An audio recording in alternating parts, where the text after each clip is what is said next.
Hey everybody, and welcome to the third episode of Brent Ewing's Hey Buddy podcast. I want to start out by thanking everybody for the input and the feedback that they gave me on the episode that I did with AJ Browning. It received a lot of positive response, and I appreciate that. Thank you for those who reached out. Thank you for those who listened. Today we're going to circle back around with my first guest, Andy Parsons, and we're going to discuss the first half of the Major League Baseball season and what to expect, what to look forward to coming up in the second half. Now, I know that this is the second out of 3 episodes that I've done dealing with Major League Baseball, but I promise you guys I got some other good stuff coming up here pretty soon, and this will be the last baseball podcast, probably until the end of the season, probably when the playoffs roll around. But until then, please enjoy this episode with my buddy Andy Parsons. Okay, well, welcome back to the show, man. Welcome back on. Thanks for having me, sir. Man, I can't believe it's been 3 months already, huh? Half the season's already over. Yeah, it's been a tough year, but I think that's every year for us Reds fans. I don't know, dude. They've been playing pretty well lately, and that division's pretty tight right now, you know? Yeah, it is the best division of baseball in terms of how close it is. It's pretty exciting to watch. I don't think we're going to get there, but that's just my personal opinion. And I'm a Debbie Downer anyway. I like to pretend like I'm all sad and doom and gloom. And then when they actually win, it's like, it's a surprise. So Exactly. What was that one? Say anything when Cusack said, if you start kind of let down, you always be surprised or something like that. Yeah, man, I think the Reds are playing. I think they're playing well. I think a couple things here and there. If they get Votto maybe back to being Votto again, they got some pieces. Average is coming back up, but his power is never going to come back. I don't think since his injury. The way his approach is completely different. He's just not the player he used to be. And I think the sooner the Reds fans accept that, the sooner they can move on. Now, the contract hurts them, $25 million a year. He's getting paid for what he did, not what he's doing. So I think fans understand that, then it'll be easier to move forward. But our offense just needs to come around. It's been pretty bad, especially this first couple months. It's starting to heat up a little. Puig's hitting for average. I'd like to see Winker. He's just a roller coaster. He's up and down. I'd like to see him play every day. I really would. Such a good player. I think he has to play every day. And I don't watch him a whole lot. I watch him here and there. But I think he's got to play every day. Obviously, like you said, Puig's starting to hit the ball. He's starting to come around. But Votto with the 22 RBI. I know he's in the 2-hole. But it's like, dude, 22 RBI. I mean, it's tough. That's ouch. You got to have a little more, I think. But again, like I said, his approach has completely changed. He's a walk first kind of guy, singles kind of guy. He's going to give you a tough out.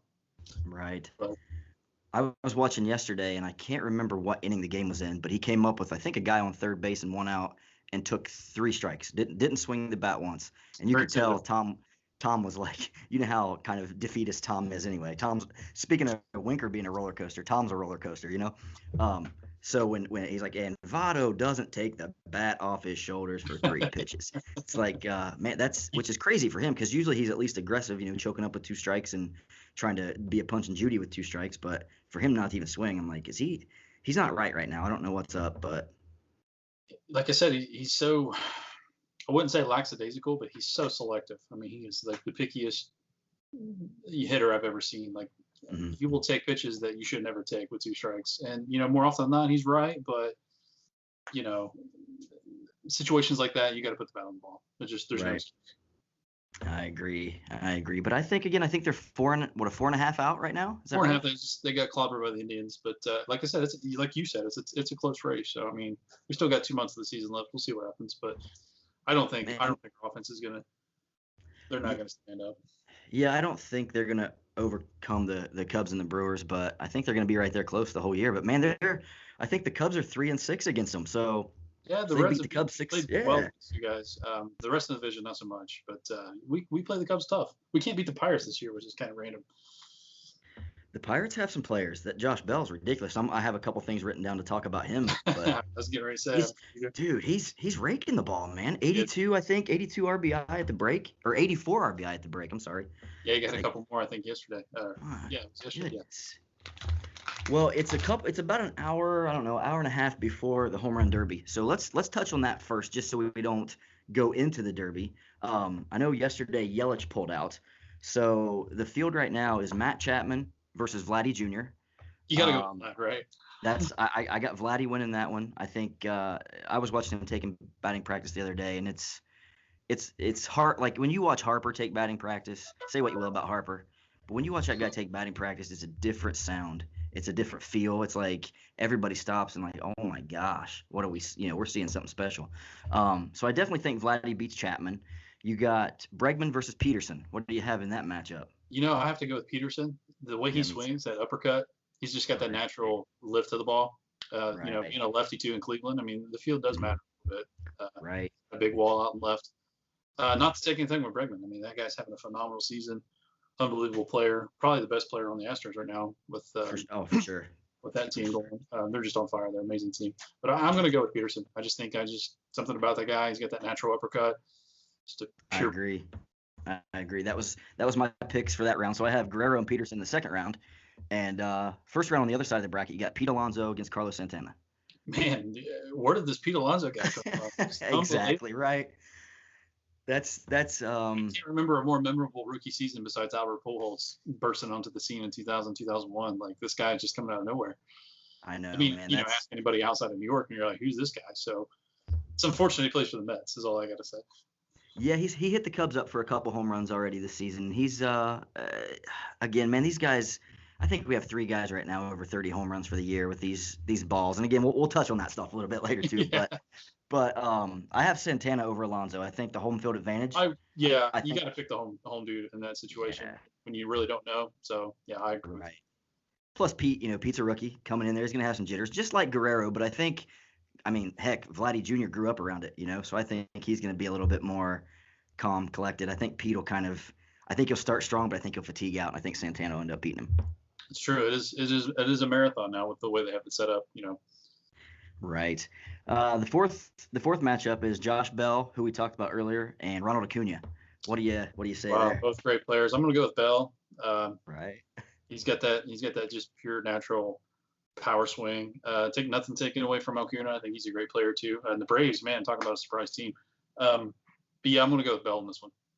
We're 4 for 4 so far, man. We both have the same thing going on. So round 2, you got Guerrero versus Jock Peterson. Who do you take there? I got to take Peterson here. I love Vlad Jr., but like you just alluded to about being a rookie and whatnot, Jock's been there. He's got that natural uppercut. I think he's gonna move on. Okay, well that's our first difference there. I take Vladdy. I think Vladdy's gonna come out, and I think he's gonna. Well, we'll talk about the finale here in a second, but I think Vladdy will beat Peterson in the second round. Again, I think just watching him hit the other day, the dude's unreal. I think he had. You seen him live, correct? You saw him play? No, I did. Oh, he wasn't called up yet. Yeah, okay. I missed him. He went up there. I wasn't sure. I did. Yeah, I missed him and Kevin Biggio by like 2 weeks. Who Biggio, he's kind of become. Everybody was looking forward to Vladdy coming up, and Vladdy's played well, but Biggio has really kind of stepped in like I'm the guy. Yeah.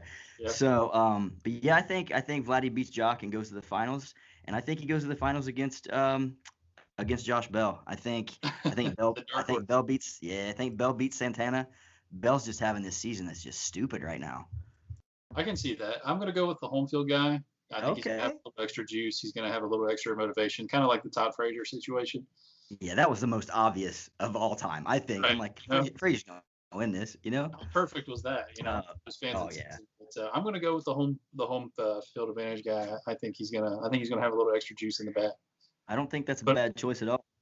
So I think Vladdy wins the home run derby. You think Santana wins the home run derby. So it should be fun, especially with these juice balls they got this year. That's going to be fun seeing those things kind of fly out of the. Wound a little tight. Fly out the Dude, my dad was reading an article earlier today, and he said at this point of the season, there's been 100 home runs hit more than 450 feet. Unbelievable. Last year, in the entirety of the season, there were 82. I'm sorry, 82 hit more than 450 feet. So, and we've talked about it quite often. Every time Tommy La Stella hits a home run, we text each other like, Tommy La Stella. And I love Tommy La Stella. When he was a Cub, man, I thought, let's keep this guy. Utility infielder. Heck, just the ball player, just a solid athlete. Just does everything right. But 16 home runs for a guy who never hit more than a couple. and in a half a season. You know what I mean? You want to raise some eyebrows. Obviously, the pads aren't the issue anymore, so you got to look elsewhere. And obviously, it's probably the baseballs. So totally understand where that's coming from.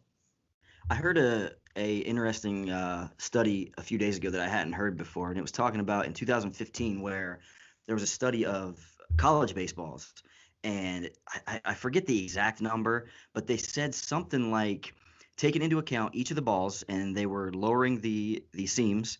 The balls were a little bit tighter. They said the average ball had 20 feet more of carry on it for a college player. These are kids who aren't developed, who aren't as strong as they're going to be in 3, 4, 5 years. So if those guys are adding 20 feet per fly ball, what are these guys who are just, monstrous, like Santana, like Bell? Right. That's going to add 40, 50 feet onto these home runs. Point, they're using those hybrid bats now, so there's not there's less ping in them. Right. So to add another 20 feet. I mean, that you could sit there and say, well, the training's better, the athletes are better and stronger. I don't know. I think there's some eyebrows to be raised about those baseballs. That's what the game's become now. It's a boom or bust kind of game. It's home run. Instead of butting the runners over first and second, you're looking for the big inning. You want the guy to hit the ball in the gap, or it's become a completely different game. And that frustrates me, and we talk about that all the time too. I think we're both, we're both old school. It's not so much old school. It's just it's smart baseball. You want to play the odds. You want to play the statistics. Strikeouts are completely higher too in ratio to home runs. So absolutely, you got to pick the poison there. You want to go for that big inning, but you're going to have a guy strike out a lot. So I'm not a fan of it, but it is what it is. That's what frustrates me about a lot of the managers today.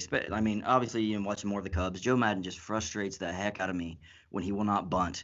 Runners, guys on first and second, no out. I don't care what inning it is, man. Lay down the bunt. Mm-hmm. Get these guys over. You're having a hard enough time this year with runners in scoring position. Drop a bunt, get them over, and get them in. It's a pretty, for such a complicated game, it's pretty simple. You know what I mean? It really is. I don't get that. But back to the strikeout point, Bub Dunn sent me a text earlier, and it said in the last 3 seasons, Giancarlo Stanton struck out 514 times, whereas Tony Gwynn struck out 434 times in his 20-year career. That's something. Isn't that crazy? If that doesn't speak volumes of where the game is headed, I don't know what does. I mean, you got a guy, probably one of the best left-handed hitters of all time. Not taking anything with Giancarlo Stanton. The guy's an amazing athlete and great baseball player, but again, swinging for the fences. There's no choking up, 2 strikes. It's, I'm going to try to hit this hanging slider, or I'm going to swing and miss one in the dirt. So it is what it is. Putting the ball in play has become far less, less of a priority than to go for the big hitting. I think it's kind of like the jump shot in basketball. You know what I mean? Mm-hmm. Now that mid-range jump shot, it's kind of gone. You're either shooting threes or you're driving to the hole. There's not that, 12 to 15 foot jump shot anymore. Nobody can do it. Iverson's anymore. No more, Scottie Pippins of the world. It's just Steph Curry's or, the James Hardens of the world. Right. Well, man, let's jump into, we had predictions last time about, each division, who's gonna win each division, and let's go over that a little bit. I know, just looking down through, I think I looked like a genius for like 2 weeks with the Mariners. Just saying. With the Mariners, you did. I thought about that. 2 weeks.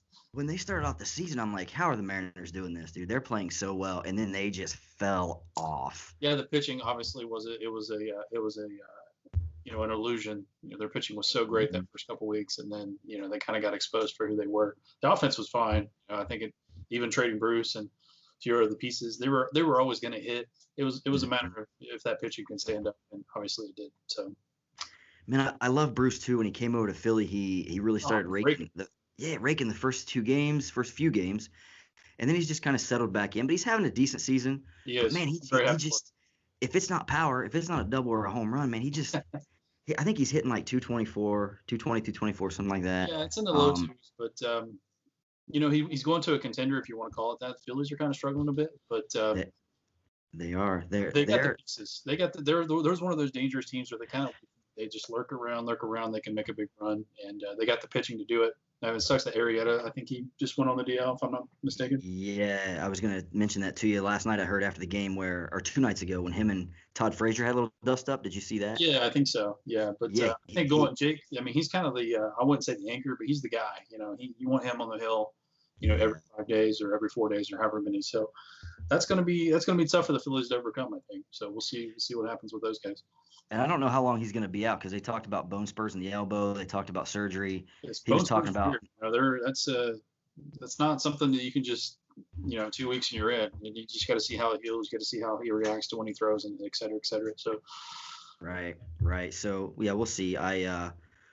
Every time we're watching, if I'm here at home and I'm watching the Cubs game and Darvish is pitching or anybody's pitching for the Cubs and they're struggling, my mom, it's so funny. She chimes in, should have kept Arrieta. Should have kept Arrieta. It's so funny. That's like the wrong guy for sure. I told her today. I said, Mom, Arrieta's hurt. She was like, oh no.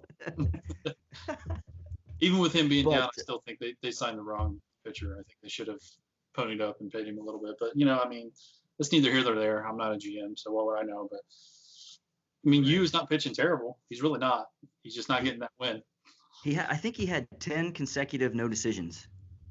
How does that happen? That's what? That's today's baseball, though. You go 4 innings, 5 innings, you're out of the game. It's all about middle relief. Speaking of, your guys just haven't been so good lately. Yeah, let's talk a little about, we always throw in our team, so let's talk a little bit about the Reds. Go back to them a little, and then we'll talk a little bit about the Cubs. What do you think as far as, do the Reds need to are they in a position to make a move? I think they are. I think with the, they got too many outfielders. They did get rid of Matt Kemp. I could see them making a move. But the problem with making a move is you got to get rid of something to get something. So you can't just, throw in your worst player and expect to get something back. People, I listen to 700 a lot, and some of these callers are just absolutely ridiculous. I remember, when Billy Hamilton was struggling, when wasn't he struggling? I'll throw Hamilton and Bailey in a deal and let's get, Mickey Mantle in his prime. It just doesn't work that. So you got to give up something to get something. What they do have for them, they got a lot of good arms. They could probably sacrifice, one of those starters, or maybe even I think Iglesias. I think they need to move him because he's going to be demanding a hefty price tag. They already pay him enough as it is.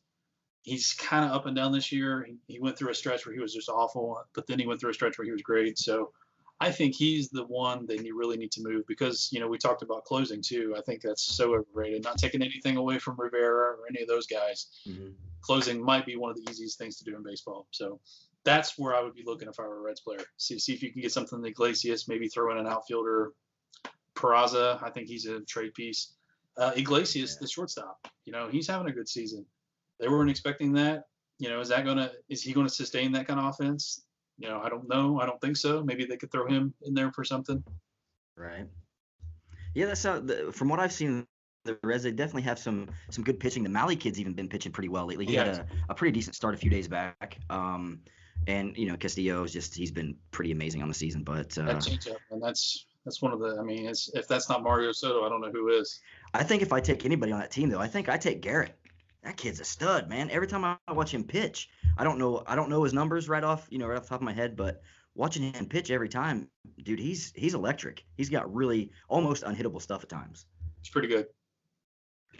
Sonny Gray, there's another player. He's having, the Reds kind of got him late acquisition, and he's just been, everything and then some.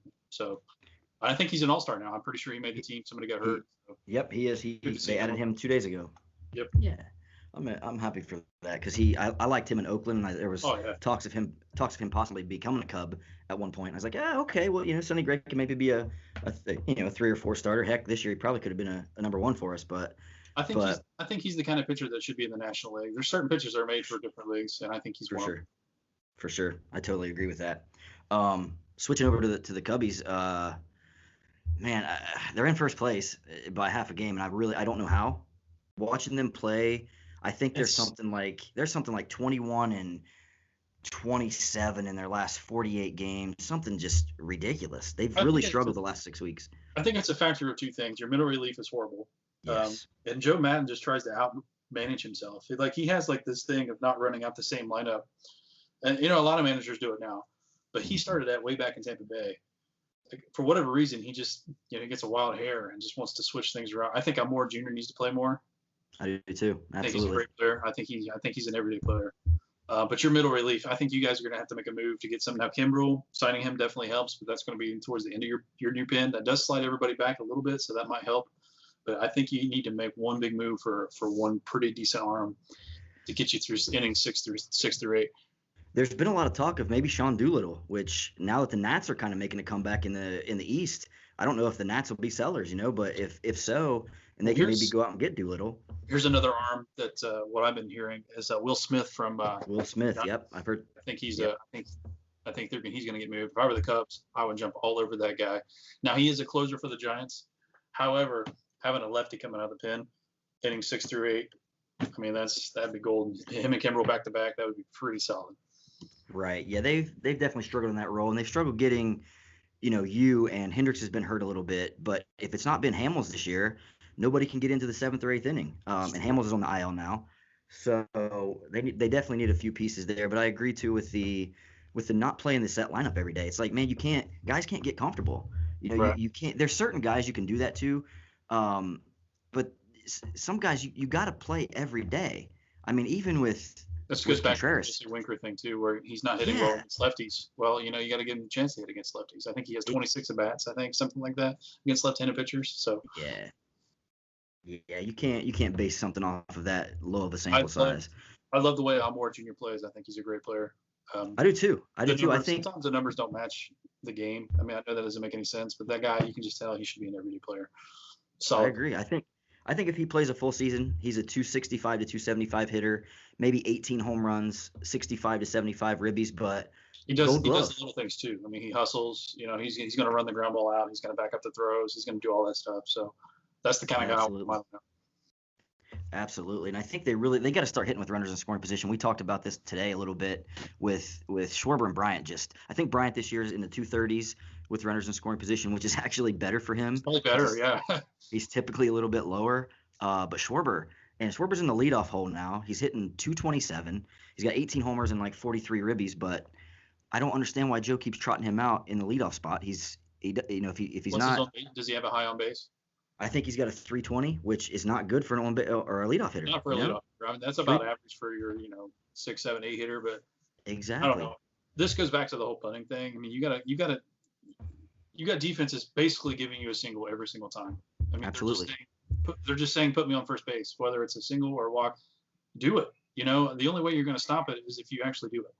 Right. So right. I applaud the defenses. I applaud these guys for actually doing it, because they're not these hitters. They can't do it. So I agree. That's it. Dad hates it, and he's like, man, they should ban the shift. And to an extent, I kind of agree. But on the other hand, I'm like, dude, they're giving him a hit every time. If these guys would start bunting, then they would. Pete Rose coming up there and seeing that, Ty Cobb, any one of these guys, they'd be licking their chops. No kidding. I don't get it. When they're giving you a hit every time, you'd rather hit 25 home runs, knock in 80, and hit 205 than hit, maybe 40. Yeah, and have a 400 plus on base percentage, score 50 or 60 more runs, help your team win 5 or 10 more games. Yeah, that's another thing. Getting to second base early and often, that is so key in baseball. Especially now with the the boomer bust kind of innings. Mm-hmm. So I don't understand it. I will never understand it. I don't know why. I would have I kind of want to start a clinic from ages 9 until 20, just to sit there and have them bunt every single day. I mean, it's just, you see, they show the bird's eye view on the TV, and you're just like, your jaw drops. You're like, I can't believe these hitters can't at least put the ball down. Now you do see some here and there. You'll see a few, and it's great. It's like, yes, thank you for doing that, but do it more often. Do it every single time.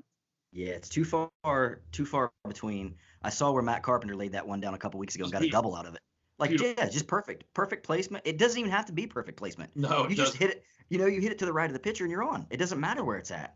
Anywhere down that direction and you got a single. So just crazy baseball. But let's go into. I'm gonna give you. I talked to you last time about having a few little trivia questions. I know you love the trivia stuff. Yeah, right. So I have two for you today. I'll give you one now, and then I'll give you one at the end. Shut this door. My daughter's got the. Yeah. So I'll give you one now, and then I'll give you one at the end. Okay. Okay.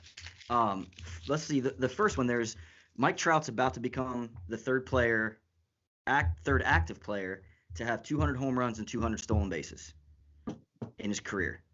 Third active. So who are the other two active players? To me, I got one out of the two.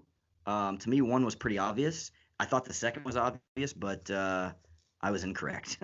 So who do you think? 200 home runs, 200 stolen bases. There's a lot of guys really close. Wow. Yeah, that's a tough question. Is McCutchen on this list? McCutchen was close, but he was not one of the two.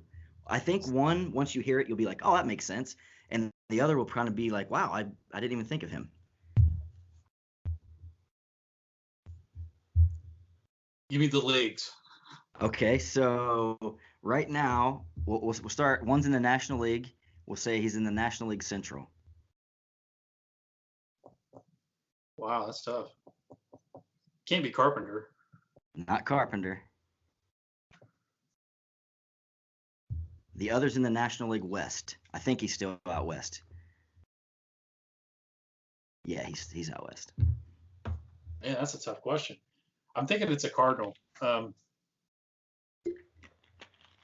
This was a good one. This was a really good one. I saw this. I think Jason Stark put this out a few weeks ago, and immediately I'm like, I got to write this one down. Man, this is tough, dude. Right. National League West. It's got to be. Now it's not a guy you typically think of. The guy's bounced around from the American League to the National League, been a steady player his entire career, but you don't look at him as like, wow, that guy was the best at his position. It's just kind of, this is the one I missed. I thought I picked Curtis Granderson. I thought Curtis Granderson would be one. That's a great pick. Yeah. So, but he's got the homers, but he doesn't have the steals. So I was like, okay, missed that one. But this guy I would have never have gotten. Yeah, I'm drawing a blank, man. 200. See, that's the thing. 200 homers is kind of throwing me off. That's a lot tougher, I think, than steals, because nobody steals bases anymore. Exactly. About Hunter Pence. How many steals does he have? Ooh, that's a good guess. You know what? I'm not exactly sure on Pence, but it kind of sucked to see him not to make the All-Star team and not be able to go make the trip. After what he went through in the comeback, man, It's good to see him playing well. I'm just trying to think of guys that have been in the league a while that had some relevant speed. Yeah, Pence has 117 career steals and 239 home runs, so he does have the homers, but he's pretty well off the steals. Yeah. I don't think he's gonna make it to that point. Ooh, Charlie Blackmon was a good guess as well, but nope, not Charlie Blackmon. Damn. He's got some wheels. He does. He'd be faster if he shaved off that 12 pounds of beard. How about Arenado? Ooh, another good choice, but nope, not stolen base wise. I don't even know if he's reached 200 homers for sure on Colorado. But yeah, I mean, he's a Rocky, right? Yeah. Golly. I don't think they bring a Rocky up unless, immediately they just give him like 15 homers. Right. I give up. This is too hard. I'm stumped. The first one. I thought I would say this. My buddy at work would give me so much crap over this because I always get these. Right. The first one that I got right was Rocky. Give me the. Who is it? Go ahead. I'm gonna say. I'll just say give me the teams and I might be able to guess it, but I can't do it otherwise. Okay.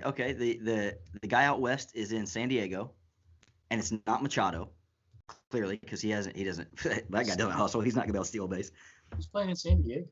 I know. See, this stumped me because I wasn't sure where he was at this year. This guy's kind of a journeyman. He's had some good All-Star seasons, but the last few years he's been hurt. He's been banged up, so he's kind of went from team to team. That's not. No. I don't know. Ian Kinsler. Ian Kinsler? Really? Ian Kinsler. I never would have expected Ian Kinsler. I mean, that makes sense now that I get it. His early career, he stole a lot of bases. He's got 243. Yeah, he's got 243 steals and 256 home runs. I never would have thought he had that many homers. He had 230 homer seasons, a 28 homer season. He's had some really solid years when you look at it. He played. Yeah, I think he played for Detroit and Texas, correct? Correct. Yeah, he's played for San Diego, Boston, LA, Toronto, Detroit, Texas. He's kind of been all over the map the last few years. Yeah, I don't really pay a whole lot of attention to those guys. out on the the American League. But that makes sense now. Yep. And the next guy plays for the Brewers, and he'll forever have a stigma attached to him. Oh yeah, Ryan Braun. Yeah, that's the one I got. Like I said, I thought, Braun and Granderson, and I was super surprised when Kinsler's name come up. But Braun, you can't even count that, man. I can't. The stuff that he did. I don't want to waste my time talking about that guy.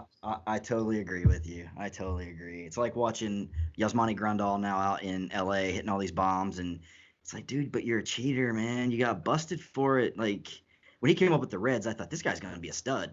Right. He's going to be a stud. And well, then they were, pretty quick after that, he got that 50-game suspension. They didn't know who to keep, so they stuck with the wrong guy. But it's neither here nor there. I think it kind of worked out. So heading back to the kind of the standings right now, looking at the American League, you got the Yankees over Tampa Bay by 6.5. Man, who saw that coming? Right, no kidding. Who saw Tampa Bay being as good as they were? I think they're. That's what I was gonna say. But the Yankees, man, it doesn't matter who's in that lineup. It seems like they're just gonna win. They're just with Judge and Stanton being hurt most of the year, and they're still, 6.5 up right now. It's just a testament to how that farm system was. I mean, they're bringing up these guys, and they're just solid players. Right, Gleyber Torres. That's every time I see him, that makes me sick. With he was a Cub, obviously. They traded him in the Chapman deal, and now he's just raking. Same with Ewing. At the time, it was a good trade, but now. Right. Who knows if the Cubs may not win a World Series if they don't make that trade and bring Chapman in at that time. So, like you said, neither here nor there. I think you'll take your Cubs World Series over that. 100%.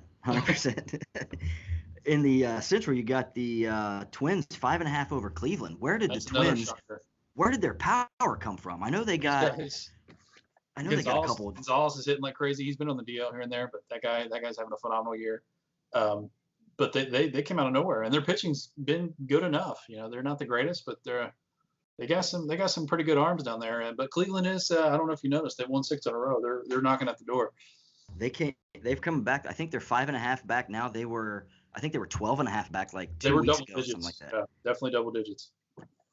Crazy. And then of course you got the Astros. Sorry. I think I picked Cleveland to win that division, if I'm not mistaken. I think you did. I can't remember if I picked Cleveland or Minnesota, because I remember talking about Cleveland's injuries at the time, and it was awful hearing about Carrasco battling leukemia. Did you hear that the other day? Yeah, I did see that. Yeah, that's definitely unfortunate. Hope he has a recovery. No kidding. And I think they got what's the pitcher? Was it Tomlin that they got back, or no, Clevenger? Clevenger, right? They got him back, and then he went right back to the DL, I think. But then out west, you got the Astros. Just that's their division for the next 3 or 4 years. They just they got Altuve. Altuve's not playing. Correa is not playing pretty well. I mean, I know they're X amount of games back, but with that kind of payroll, who would have thought that they would even be contenders? So, I mean, that wild card's a possibility. Absolutely is. I think if Houston if they get Altuve back healthy, if they get Correa, who's been out for quite a while, if they get those 2 guys back healthy, I think they got to get maybe one more stud pitcher. If they get one more stud pitcher, dude, you could be looking at them and the Dodgers in the series. Yeah, well, it's just like when they made that run when they got Verlander. They're in the same situation. They got Verlander and magic happened. I think they're in the same situation now. Go out and get another ace. Be nice to be in that position, huh? I mean, the world is their oyster. I mean, they can do what they want at this point. It's just such a fun team to watch too. I mean, every one of those guys, great players. Michael Brantley, huge Michael Brantley fan. He's finally staying healthy. Love seeing that guy stay healthy. Yeah, I think it was unfortunate that he got hurt a lot with the Indians, because I really enjoyed watching him play. But really a fan of that guy. So, if I had to pick a team to come out of the AL, and it wasn't Mike Trout and the Angels, I would probably lean towards the Astros, just because there's just so many good guys on that team that I like. I agree. I think they could definitely overtake I think that East is over. I think the Yankees are going to run away with that. They're 6.5 up now, but I think they probably win that division by at least 7 or 8 games. Yeah, I think Boston just won 4 in a row, and they're still 9 games back. So it's going to take a minute to win the club back. Yeah, they hit the skids early and haven't been able to bounce back, even though they've played well. But I think they're 8 or 9 games up, and they're still that far behind. So that's just a testament how well the Yankees and Tampa Bay has been playing. Also in the NL, man, you got the Braves over the Nats by 6 games. So Philly dropped into 3rd place now. Yeah, that's my surprise team. I didn't expect. I knew they could hit, but I just didn't think they could pitch as well. Their pitching's been just as good. They're throwing the ball very well. These young kids are fun to watch. I really like Acuna, and Freddie Freeman's just solid. Freddie Freeman's one of my favorite baseball players. I love the way that guy plays. He reminds me a lot of Casey. He's got the big body. Obviously, he's better than Casey. But, just a great hitter. I love that guy. I love the way he plays. He's like Goldschmidt as far as being underrated. People don't realize who they don't put him up there with more hitters in the game, and they should, because he's a phenomenal hitter. Did you hear the story? I wondered. You always see him play. It'd be dead of the summer, and he's got long sleeves on. You ever hear the story of why he wears those long sleeves? Like, I guess his mom died of like melanoma or some kind of skin cancer. Really? And he always takes precautions and always wears long sleeves to kind of honor her, but also to protect himself. He's a smart guy. My mother dealt with that stuff, so I totally get it. No kidding. That's I definitely know all too much about that with my sweet ginger complexion that I have. And then we talked about say that again. You don't tan, you burn. It's funny, man. I go from white to a little bit darker white to red, and then I just peel, and then I start that process over. There's no tan for you. It's really not. Like I got a little brown. I came home for I don't know. I think within 2 weeks the tan was gone. I'm like, daggone it. But and where do you decide to work? Hawaii. Exactly right. We talked about the Central a little bit with the Cubs being half a game up on Milwaukee right now, and Cardinals are still hanging around. The Cardinals are doing what the Cardinals do. They'll just kind of hang out, and it's like, they're like a viper, man. They're kind of waiting to see what the top dogs do, and then they're gonna kind of come at you. And I think you're going to see them in the trades. You're going to see them pick up somebody, whether it be a pitcher or be a bat. They always find somebody. The Goldschmidt signing I thought was like out of nowhere. I couldn't believe they got him. Now he kind of had a slow start, but they just find ways to get guys, and it's just we talk about this all the time. It's just a completely awesome, well-ran organization. It is. As bad as it sucks, it's painful to say that. It's like gagging on Brussels sprouts or broccoli or whatever. But like you just have to sit back in the mire. And of course, they got the classiest fans in all of baseball, so you can't hate them too much for that. Right. I remember being there at the beginning of the year and seeing when Goldschmidt was really struggling and fans just booing. And it's like, you guys don't know what you have yet. Like, just wait, give it a couple months, and you're going to be like, this guy's amazing. You're going to fall in love with him. And he's turned it around. I think he has the upper teens, maybe 19 home runs, 16 to 19 home runs right now. He's the kind of guy you look at the back of his baseball card, you're like, whoa, this guy's awesome. And people don't, we talked about with Freddie Freeman. A lot of guys don't know who he is. He's not flashy. But he steals a lot of bases for a first baseman. I mean, you look at the stolen bases; they're up there. He does. So, I don't know if he does so much anymore, but I know with Arizona, there were years where he would steal in the 30s. Man, he runs. And then you got the Dodgers out west, which are just ridiculous. They got 60 wins at the break. I think they had 5. They're abusing those juice balls. Oh my God! I think they had 5 walk-offs in a row, if I'm not mistaken. 5 walk-off wins in a row, and of course Bellinger. Who do you have right now? Okay, so who's your National League MVP right now? How can it not be Bellinger with that average and that power? How can it not be? Yelich, maybe? I know. It's got to be one of those two, but I only lean towards well, yeah, Josh Bell is another one. I lean towards Bellinger just because he's a Dodger. The media's in love with him anyway. He's going to get that extra little does that mean Yelich is less deserving? Absolutely not. The guy is the reigning MVP, and he's having another phenomenal year. And as you said, Josh Bell, just a complete monster season. The guy, essentially, I wouldn't say came out of nowhere, but he was just kind of one of those underachievers, and then boom, So yeah. That team's right on his back. You take him out of that lineup. You take him out of that lineup. They're in last place in that division by far. That's a sketchy lineup. Yeah. Right. And I heard the other day Francisco Cervelli came out. I don't know if you heard this story. Yeah, he's like, man, I'm done catching. He got a 6th concussion. He's like, I'm done.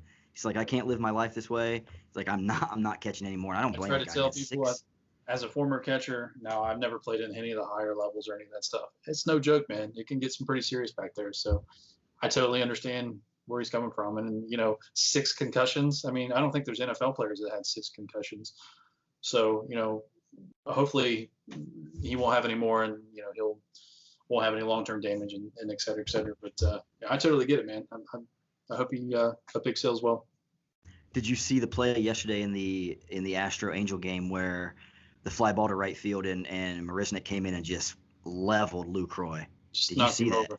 Just completely. Oh my gosh! It's like you he see the play. Yeah, you see the play at first, and you're kind of like, wow, that would have been tough for him to avoid. And then you watch the replay at different angles, and you're like, man, all Marisnik had to do was go to the outside just a little bit, and he's going to slide in safely. You know, he went dead into his face. They said he had a concussion and a broken nose. Like, man, that's like a Ray Fosse type of deal. He's lucky just to come out with that. You know, that collision. I mean, that had broken bones written all over it, as in terms of, you know, shoulder, clavicle. I mean, anything other than your face and nose. I don't know. See, the old school kind of guy in us. I mean, are we? You know, how do you feel about that rule? I think I don't have a problem with the collisions, and even the announcer last night said that. He's like, I'm old school. I don't mind them. You know, I like it. I don't want to see any unnecessary, you know, anybody unnecessarily getting hurt. But if you're in the lane, man, you as a runner, you can't ask Norm Charlton about this. You know? I know, right? You remember Norm against the Dodgers? That was. I do. He had the jacket on and everything. So. He did. Yep. So I think there's a fine line, but I don't like any of the old school rules being changed anyway. You know, we've talked about that. That's how the game was played for so long. I get that it's a tough game, but there's got to be certain situations where, hey, if you're standing in the path and I'm coming, what am I supposed to give myself up to save you? Are you supposed to give yourself up to save me? What are we supposed to do here? That baseline is half the fielders and half the runners. So right. You know, if you're taking over more than half, guess what? You know, it's free game. You know, this is kind of getting off topic, but this is kind of getting into the kind of speeding the game up and all that stuff. Now, I totally disagree with that. I think if you don't like baseball and you don't like the anticipation of it, then don't watch it. Right. You know, I mean, there's a reason why it's excelled. You know, X amount of 100 plus years. I mean, there's some changes along the way, sure, but you can't mess with the fluidity of the game and any of that stuff. These pitchers already have it bad enough as it is with these juice balls and all the, you know, the pitch counts and all that crap. Leave it alone. You know, just go out there and play baseball like it was supposed to be played. That's just my opinion on it. If you don't like to watch it, guess what? You don't have to watch it. We live in America. You can watch whatever you want. So it's easy to sit back and complain, oh my gosh, this is taking too long. Well, guess what? You know, you don't have to watch it. So 100%. I was talking to a colleague of mine a few days ago. We were just going back and forth. He had posted something about the soccer, I think the women's soccer team on Facebook or something, and I made a comment about, oh man, look, they've played for 9 hours and it's 0-0. And he came back at me like, hey man, you know, you're a baseball fan, and those games are taking longer and longer and longer. It's like, I would like to see the statistics as far as from, you know, in the 90s, in the 2000s, and the 2010s. Show me how the game has changed as far as length. You know, is it up maybe 8 minutes a game? Is that really? That's really the difference. Is the middle relief. You got so many pitching changes now. Absolutely. Let's make a rule on that. I'm all for that. I like the rule that I think they're coming in with next year. If you come in an inning, you have to face 3 batters. I think that's what they're doing next year. I'm okay with that. I think it's too much matchup stuff. It's too much. Oh, okay, well, this guy hits 084 against a lefty. Well, he only hits 120 against a righty, but I'm still going to take this righty out. So I can, stop, like you said, Joe Madden, stop overmanaging, stop coming in and. I mean, that's what drives the game. I guess I see it. At the same time, you know what? The numbers don't lie. We always say the numbers don't lie. The numbers do not lie. There's a reason why so-and-so is hitting, you know, 080 against left-handers, is because he sucks against left-handers. So if that's going to give you the edge to win, you know, as a Reds fan, bring in Amir Garrett, we'll throw to the guy hitting 088 and take the chances. There was a similar situation that happened not too long ago. I think they took Jesse Winker out. Again, he only has 6 hits against left-handers, and I'm in a group text with these guys, and they're blowing up the phone. Oh, he's 4 for 4 today. You know, I had to kind of bring him back down to earth. You know, Winker's got 6 hits against left-handed pitching, so you got to play the numbers sometimes. But I can understand. You know, limiting all these pitching changes to kind of speed things up just a little bit. But at the same time, you know, the competitiveness in me, the old school in me, put him out there, let him hit it. Let's see what happens. So. Dude, I'll go to a baseball game. I want it to last 4 hours. Oh, absolutely. I want to sit there and watch the it. sights, the hot Exactly. dogs. It's a cerebral game. It's an experience of a lifetime. The people who think it's boring are people who never played. They don't understand the game. There's a lot more to the game, is soccer and hockey and football. Those games are quick paced. Yeah, they keep your attention. Like, I think as a country now, we're so almost ADD driven. Well, everything has to be now. What's happening now? We're going exactly right. So in between pitch, let me look down at my phone. Okay, back up. Okay, now let me look down at my phone. Whereas basketball, football, those games, your eyes are on it all the time. But baseball's not meant to be like that. Baseball's a slow-paced game. That's it. Again, you're successful 3 out of 10 times. The best hitter in the world could only hit 4 out of 10. So you fail more often than you succeed in baseball, which that's what makes it so good. And it frustrates me. When I was working down here at Waverly, every morning they would turn on either one of the ESPN shows or Undisputed or those talk shows where it's back and forth, and it's middle of baseball season, and they would still be talking basketball. They would still be talking football. The basketball season ended. The very next day, they're already projecting next year's basketball. Right. I'm like, dude, let's talk about baseball a little bit. One of my coworkers like, isn't there a channel for that? I'm like, well, this channel's ESPN. It's not, the NFL Network. Well, that just gives, they never discuss baseball. What the people want to hear, the whole free agency thing too. It's with every sport. The free agency thing has completely just jacked sports up out of this world. I mean, you got guys. It seems like they're on a different team every other year. You get a superstar here, and all of a sudden, boom, we got a superstar over here now. It's just completely just turned the game upside down on itself. And that's where football. Well, not so much football. That's where basketball's come in. I think. I mean, you got a guy winning a championship in Toronto. Now he's in LA, and some other good player came. I mean, it's insane. So I can kind of get why they're talking about it, but in the middle of July, I better be hearing some baseball highlights. I better be hearing some, division predictions, some, who's the hot trade market, et cetera, instead of, stuff that's going to be happening in February. So right. I totally think the one morning I remember watching it, and it was, again, all football. Then they switch over to basketball, and then right in the middle for a 30-second blurb. Oh yeah, David Ortiz was shot last night in the Dominican Republic. Yada yada yada yada. And then they went right back to. Right. It's just ridiculous. I mean, it's can we at least cover that? I don't know the whole situation there. I know story. Hey, one of the greatest, clutch RBI men in the history of the game was almost shot dead. But let's set the title odds for next year's NBA season instead. Yeah, it's what? Kind of I don't know. What did you think about the Ortiz deal, man? I don't think the full story's been out there, but just hearing rumors of what it could be, it's what the heck is going on? Comment unless the full story's out, and that's kind of what's wrong with the world today. You hear a blurb and people just going wrong with it. I was guilty of that with the Ric Flair thing. Totally my bad, by the way. Right. When you get outside the United States, who knows what goes on down there? I've never been to the Dominican Republic. You'd have to ask somebody that's been down there, what it's about. Apparently, a lot of people have been dying there lately. A lot of American tourists. So that's a place I'm going to go ahead and cross off the list as of now. I want to visit. But I heard mistaken identity. Maybe is that some hitman? See, that's what I had heard too. I heard possible mistaken identity. But then first you had heard, he slept with the drug lord's wife. And there was all this going on. And there was a hit set out on him. I'm like, that. Plus, David Ortiz is larger than life. Exactly. How in the world David Ortiz for your average Dominican? Now, I'm not, trying to stereotype a Dominican, but it's David Ortiz. He's larger than life. And the big story should be, is he alive and is he doing better? That's what it should be about. So I'll let all that other stuff come out. Whether he's right or wrong, you don't want to see somebody die. Sure. I'm with you. I always liked Ortiz. I always had my suspicions, and there's rumors that his name was, one of the names on the list that wasn't released back in the early 2000s. But there's so much. It's like an espionage game with the Russians back in the 50s and 60s. It's the same way with baseball hiding steroids. I mean, we all know Bonds tested positive before he got caught the second time, and blah blah blah right. blah. I mean, all that's public knowledge. But I mean, there's all these other players that you hear whispers of, rumors. Who knows? You just kind of throw them in the bag and say, well, you know what? You played in that era. That's right. where I think guys like the juniors of the world, the people who did it the right way, they ought to receive more accolades and more praise than the ones who, do you know who's this, So I think that's a testament how well they were and how good those players were. Sure. I always think about Greg Maddux pitching with the stuff he had, Oh, and unbelievable.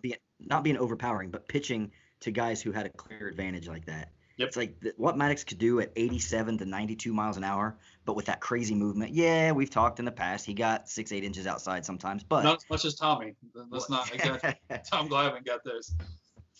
That he did. That Maddox, even, you know what? His year with the Padres, I think he had a low 4 ERA, high threes. I mean, this guy's throwing 88 to 85 miles an hour and still getting guys out. That says something to me. That's why I like Kyle Hendricks so much. He's got some very similar stuff in terms of he doesn't throw a pitch that goes straight. It's always moving. Always got guys guessing. That is a pitcher's pitcher, and I love those. I love those kind of guys. Now, don't get me wrong. I do love the heat. I like guys getting up there, Luis Castillo throwing it by him. When you see a guy that's just playing a game inside of another game to a hitter, it's beautiful. It's poetry in motion. Right. I agree. And you see that with Hendricks and with the Castillo changeup. My gosh, man. Nasty. Some of those pitches, the movement, it's like, how can you hit that? How can you hit that? Going back to people talking about the game's boring, let's grab a bat, hop up there, and try to hit that. You know what I mean? It's like Pedro Martinez in his prime. Good luck hitting that. It frustrates me because in golf, heaven forbid you clap when somebody's trying to hit a ball that's sitting still. You can't clap. You can't. You know what I mean? You can't clap. You can't speak. You can't whatever. Tennis, same thing. Okay, this ball's coming at you. Well, don't you dare yell or clap or whatever until it's over. But baseball, you got 45,000 people. You got flash balls. Yeah, and you got what might be a 100-mile-an-hour fastball, or what might be a 92-mile-an-hour changeup, or a slide. It's like, I was at a game. I forget how long ago this was. I was at a game where the Reds, how they have the walk-up songs. Uh-huh. Dude, they let the song play like halfway through the at bat. I'm thinking, like, what was going on here? And you know what? The guy got a base hit. I forget who it was. But how can that not be distracting? You got music blaring through the speakers, probably to a song you like in the first place. So how could you not be singing that song? Exactly. Exactly, right? Maybe that's what caused me to get hit. Blasting through the speakers. I don't think I'm going to connect on a Luis Castillo fastball. I'm going to be thinking, So I mean, I think you're going to probably step out and do a little drumming and then step back in. Yeah, maybe air guitar on the bat, something like that. Right. Well, man, since the last time we talked, I got to bring this up because I want to know how you're doing. But since the last time we talked, we both played in an alumni softball tournament. First time I played in about a decade. Okay. And I came out and I played and I was definitely sore for a couple of days and put on some weight since last time I played, so it's a little bit harder to move. Let's not talk about the weight situation, all right? No, you're good, man. But just if I could tell the story, Parsons here is playing third base for his team and shortstop. Well, you were playing third for the tournament. Your shortstop, your shortstop got hurt, right? Richie Kaiser pulls a hammy, I believe, right? So Damn it, Richie, if you're listening. So Parsons moves over to shortstop and I'm outside watching the game with my team. And a ball's hitting the hole, and Parsons instinctually, just like myself, I'm not going to dive. I don't care if I'm 35, 40, 50 years old. Competitive nature out of me. I don't care what you do, man. If I'm playing, I'm going for it. Right. So there's a ball hitting the hole. Parsons takes a step back and dives, and from where I'm standing, man, this ball hits a rock, comes up, and it hits your face, and it's just like it's just like dropping a watermelon on concrete, man. It's just that thud. And I saw you kind of go still. And then I see your feet just start kicking into the dirt. I was like, okay, he's okay. Feet are kicking. And next thing I know, they're bringing the towel over, and I see you get up. I'm like, oh, man. Dad said he walked in the dugout after you had already left, and there was just blood everywhere. Yeah. I'm like, dang, man. When you sent me the picture of the face, like, holy smokes, dude. So what ended up – you didn't tell the best part of the story. The best part of the story is I stopped the ball with my face and we won because of it. So that is true. Yes. If you're listening, team, I got you.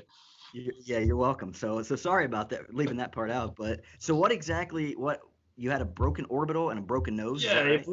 It broke all around. It broke my nose. That's what, the blood, that's where all that came from. It basically broke that pretty bad, but it broke all the way around from where it hit. There was a little tiny bone chip chips. They were worried that once it healed, that my eye muscle was going to get caught in those. I've never heard of that before in my life. They took me to Holzer. Holzer didn't have an eye specialist, so not to talk bad about Holzer on the internet or anything like that, but they come up to me. They say, "Hey, do you have a ride to the hospital?" I'm like, "Well, yeah, I guess. I guess my wife can drive me, but there's things called ambulances that you could drive me up to." Anyway, make a long story short, I get up to Riverside in Columbus. They do like a 15, 20-minute procedure on my eye. I'm good to go. Give me pain meds. Everything's hop shape. I was at Holzer probably 2-3 hours. Nothing. So. Wow. Yeah. Wow. I'm okay. It's just a broken face. There's nothing you can really do. Just a little bit of a or whatever. You just give pain meds and suck it up and go at it. Now, did I see on Facebook like 2 weeks later you were playing in another tournament? I did. Like I said, you can't take the competitive nature out. And I'm playing again this week. This weekend, I think. So now, if I'm not mistaken, though, it looked like you were playing first base. I was playing shortstop. Playing first. I played shortstop. Were you? I was probably on. It looked like there was okay, maybe it was just maybe you were just after a hit or something. But I was like, is he playing first base? What's going on? But good for you. Jump right back on that horse, man. Right? It's funny. I dove. There was a ball in the hole. This time it was to my left, and I dove and got it through the guy out, whatever. And Rick Fleming walks up to me. He's like, "What the hell are you doing, man?" He's all worried about me. He's like, "Stop diving for balls." I remember the last time you did that. It was just a freak thing, man. That field, it's not the greatest anyway. The ball was a smash shot, so my only chance was to dive. So it's just a freak thing. I mean, the odds of that happening again probably slim to none. So. I've been lucky enough in all the games I've played, growing up, high school, college, all the softball games. I've never taken one necessarily off the face, off the bat. But I remember at Rye warming up with Chris Schuler, a buddy of mine. We'd always warm up before the games. I took my eye off the ball for just a second, and that thing hit me straight on the nose, man. Just, oh, dude, one of the worst pains I've ever felt. It does not feel. Took that. I remember we were playing in somewhere in Pennsylvania, and I was on first. And there was a ball hit to right field. I came around second. I'm going to slide into third. My coach is telling me to get down. I slide in feet first. I never slide feet first. I always go head first. But I slid in feet first. And the way this ball was coming, I don't know how the angle happened, but, dude, it hit me like right dead in the groin, like straight. So I roll over. And I'm just like in all this pain. I can't talk. My coach is like, "What's going on?" I'm like, dude, like that was one of the worst things I've ever felt. I get it, man. It's tough. As a catcher, like I said, I've been there, done that. And you know what? It's probably worse with the direct hit sliding in. Catcher, it hits the ground or something. So, that it hurts. And I was a no cup guy. Like I wore a cup maybe. Yeah, really. Like once or twice. I'm like, man, I can't do this. I don't need a cup. Just stop the ball. If you stop the ball, you don't need a cup. Right. So I was always like, just stop the ball. But that time I wish I had a cup. Hey, can I take like a 10-second break here? I need to check on my daughter and make sure she's okay. She's right here next to me. I just want to make sure, let her know that I haven't forgotten about her. You're good, buddy. She's good. We're gonna do a kitty mission later. What we do is we get in the stroller and we go around the block and we look for cats. So that's kind of my life now. So. Okay. Good times, man. Good times. If I said that sounds fun, I'd be lying. But if I had a kid, I'm sure that would be sweet and something you guys could do together. You know what? I can't describe it. It's a lot of fun, and we do find some. We'll find a different cat every other day. So that's definitely a different Parsons. Back in the day, it was different kitty cats you were looking for. But we'll talk about that later. Man, I don't even know what to say to that. Should I edit that off of there? Sorry, Bailey. So right. Bailey, I was just kidding. So, new baby's coming how soon? Very soon. 15th is the due date. But, with kids, they're so unpredictable. Could be early, could be late. Obviously, nowadays, they usually come earlier than later. I feel bad for her, Bailey. It's so hot. She's just struggling. But God bless her, man. She's powering through. Be here soon. That's awesome, dude. Yeah, Jackson will be here. Jackson Lee Parsons. So can't wait to teach him all of my baseball, Magic the Gathering, Van Halen stuff. I'm all excited about it. So. Well, two out of the three. So let's get back to this. I got the other trivia question. I'm gonna go ahead and throw it out to you. So this one's my favorite. This is my favorite one I've heard for a while, and I think you'll get this one. There might be one that you miss, but it's actually a, let's see, 1, 2, 3, 4, 5, 6-parter. So it is who led, Major League Baseball. Who were the Major League Baseball hit leaders in each decade starting from the 60s? So 60s, 70s, 80s, 90s, 2000s, and 2010s. Major League hits leaders in those decades. Well, the 70s, you got to go with Pete. Yeah, I was gonna say that's pretty. That one was obvious to me. So you got the 70s and 80s. Golly, this is the one I wouldn't have got. That's tough. I would think there's maybe George 2 or 3 I would think, but see that Brett was one of the guys I thought first, but it's not Brett. Trying to think who played. There's Robin Yount. He had a lot of hits. Paul Molitor. Robin Yount, man. Robin Yount was the guy. Robin Yount? Yeah, he was my next guess. It was either him or Molitor. I know Molitor had a lot. The 60s, man, that one's kind of stumping me. Clemente? Man, look at that. 3 for 3. I knew he had 3,000 on the die. He would have had more, obviously. So the 90s. The 90s is always kind of a shocker, too, because I think as far as Hall of Famers, I think all of these guys, obviously Clemente, we know Rose's story, but Clemente and Yount are Hall of Famers. At least one of the other two are going to be Hall of Famers. I'm not sure about the last guy yet, but this guy in the 90s, I'm not sure if he'll ever make the Hall of Fame, but he was just that solid player in the 90s that when you think of the 90s, you don't necessarily think of him. As long as it's not Derek Jeter, I don't care. It's not Jeter. I'm trying to think. Let's see. You always try to pick a guy who kind of came up. Is it? It's not Biggio, is it? Ooh, not Biggio. No, sir. He had a lot of hits. He did. He had a lot of hits. This is tough. So the 90s, he would have to have been playing pretty much every day. How about Wade Boggs? Good choice. Not Boggs.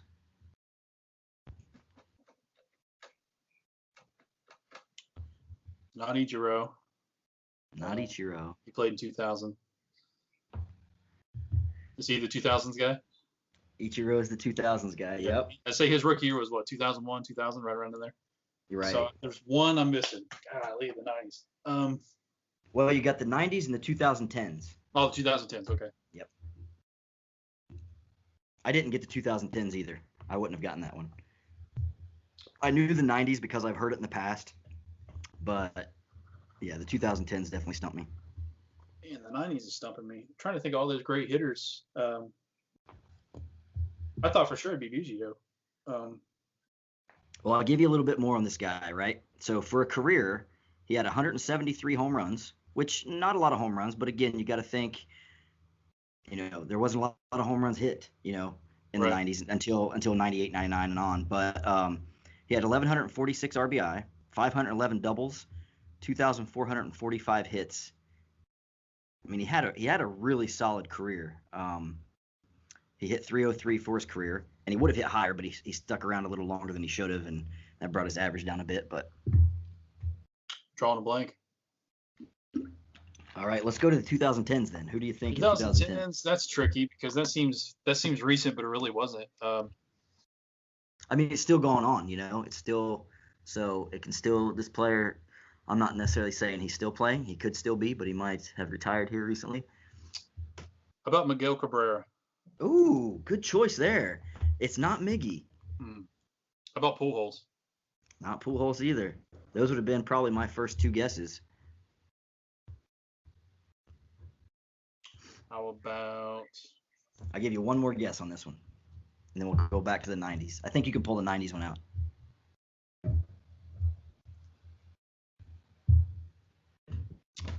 Let's go with, I don't know, 2010 to 2000. Just like we said about Braun earlier, this guy, to me, will always have this stigma attached to him. There's a little tainted, huh? Yep. I don't know, man. I'm drawing a blank. Robinson Cano. Really? He's got like 1,600 hits in I this had no from idea. 2010 to 2009. Yeah, I Me never either. never would have got him. He was the I think one. he did. I'm like, I think really? he caught once, didn't he? Was he not suspended? He did. I think it was last year or the year before he got busted for 80 games. So to me, he'll forever, be tainted, especially now. I mean, this isn't 98, 99 again. Contract too, like right before that. Oh yeah. Yep. Obviously, that doesn't matter anymore. Back to the 90s. Wow, man. This guy was in 2,400. NL, if that helps. 2,400 hits. He didn't have all those hits in the 90s, but he had 2,400 career. It's not Biggio. Came up in 88, retired in 03. Came up in 88? Came up in 88, 89. Yeah, I think 89 was technically his rookie year, but came up in 88.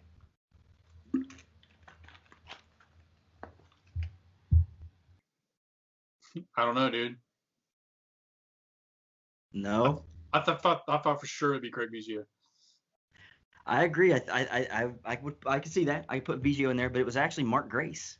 Oh my gosh, Mark Grace. Yeah, okay. Isn't that crazy to think of all of the hitters of the 90s? Most of the 90s? Right? You think Boggs and Gwynn and all these guys played in the 90s, and then you think, you know what? It was great to see him get a ring with Arizona. It was. He hung around just a little bit too long. Do you remember? It might have been his last year or the year before when he came in to pitch for Arizona. I did. Do you remember that? Didn't he? For some reason, didn't he do the David Weathers I think he, feathers? David, he did he did the feathers. Yep, he did. I remember that. That's a great trivia question. That really is. That's a good one, right? I was watching. It's ironic that I got all the old ones and not the ones that I actually lived in. You know what I mean? Like I lived through. I'm surprised you got Clemente. Like, I'm not necessarily surprised, I guess, but it's Clemente's my favorite of the old school players. He's the stuff he did not line it up. I know what he died. Was it 70? I think in 70. 70 or 71. So yeah. He had 3,000 exactly. So he had to play basically the whole decade, and that's a lot of hits. So my other guess would have been Rod Carew, but I think he played in the 70s. Man, Carew was a heck of a hitter too, huh? Oh, Rod. That's a great trivia question. Yeah, that's I saw that. I think on Sunday. When we get off here, I'm gonna text that to my buddy at work and see if he can nail it. Yeah. Let me know how he does with it. Yeah, he'll probably get the new ones, not the old ones. I don't know. I don't think he'll get Cano. I don't think he'll get that. That's probably the hardest one. Yeah, I think nowadays, because you just think of home run hitters and things like that. You don't necessarily think of just hitters, Yeah. Yep. So before we close up, give me some predictions for the second half. Do you think the divisions kind of stick like they are? Do you see anybody making a run? I think you're going to see, with Milwaukee, that offense is so potent. I think you're going to see them get it. They need an arm bad. Their bullpen's amazing with Hader. Counsell has proven he'll throw him out there for 2 innings, and why not? Because he's so dominant. Right. The Reds kind of touched him up a little bit, but he's a great pitcher. So I can see them making a move. The Cubs, obviously, I think they're going to go after another arm, maybe middle relief.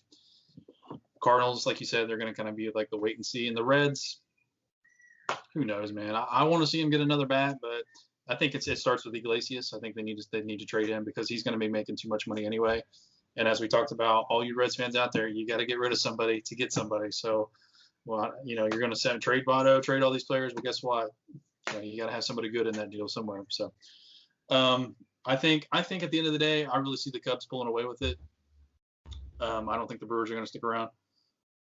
The Braves, I think they're my new hot pick for the NL. I think they're going to get the Dodgers run for the money. I really do. They're playing well.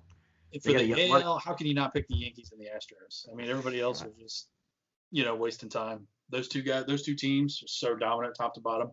Mm-hmm.